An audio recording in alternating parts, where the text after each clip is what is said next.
রাজধানীর শিল্পকলা একাডেমি মিলনায়তনে জাতীয় দৈনিক নয়া দিগন্তের ২১তম প্রতিষ্ঠাবার্ষিকী উপলক্ষে এই মিলন মেলার আয়োজন করা হয়। এতে অংশ নেন সরকার, রাজনীতিবিদ, সুশীল সমাজ সহ নানা শ্রেণী পেশার মানুষ।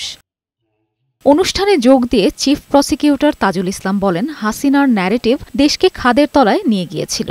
ছাত্র জনতা সেই মিথ ভেঙেছে।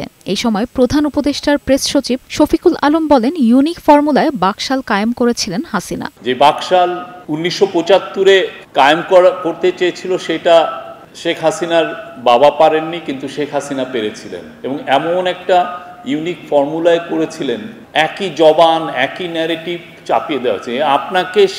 আপনার নিউজ পেপার, যে নিউজ পেপার পড়ছেন সেই নিউজ পেপার আপনাকে শেখাচ্ছে আপনাকে ঘৃণা করার জন্য, যে আপনি যে কাজটা করতেছেন অন্যায় করছেন।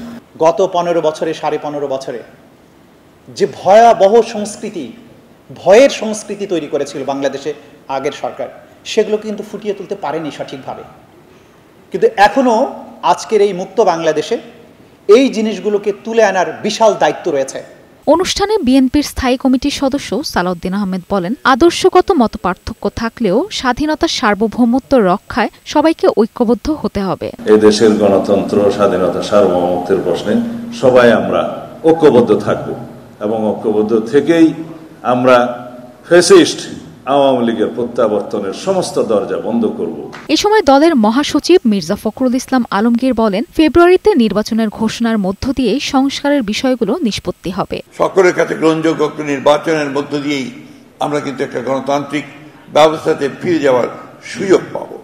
সেই সুযোগ সৃষ্টির জন্য আমি আহ্বান রাখবো সকল রাজনৈতিক দলের কাছে যে আমাদের ছোটখাটো সমস্যা এগুলোকে দূরে রেখে গণতান্ত্রিক ব্যবস্থাটাকে আমরা ফিরিয়ে আনার জন্য সবাই এই নির্বাচনে অংশ নেই।